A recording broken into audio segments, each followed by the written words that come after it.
there, and welcome to Thrive Yoga and Wellness. My name is Jennifer Dixon, and today I want to give you one quick tip for your Thursday afternoon.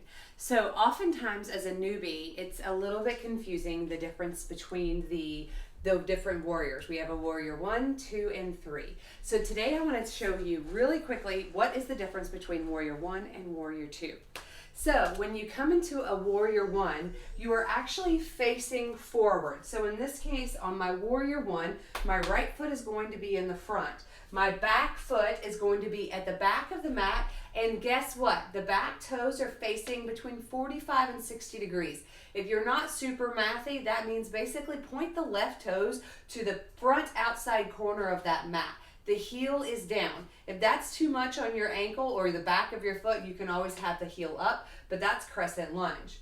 With warrior 1, your body is squared off to the front of the mat. So your hands are reaching up, your right knee, that front knee is reaching towards 90 degrees. Your hips are reaching forward.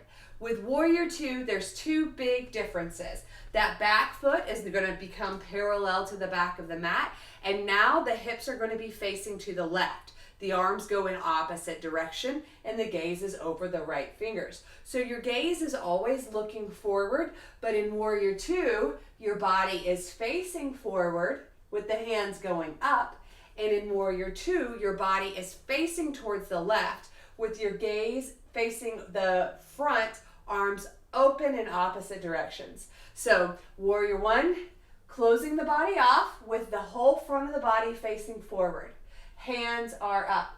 Warrior 2, back foot is parallel to the back of the mat. Hands in opposite direction.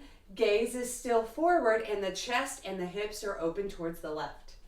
I hope that that really quick tip will help to maybe explain things a little bit different in two very, very, very basic and fundamental poses for a new yoga practice. Thank you so much for watching. My name is Jennifer Dixon with Thrive Yoga and Wellness, and I would love to invite you into our studio located in Chattanooga, Tennessee. But if you aren't there, we also offer an online yoga membership at thriveyogaandwellness.com/thrive-online. We have tons and tons of yoga-inspired workout videos that you can do to help get you onto your fitness goals, and it all incorporates low-impact exercises, all yoga-based. So thanks again for watching. Make sure you like and subscribe to this channel. See you soon. Bye-bye.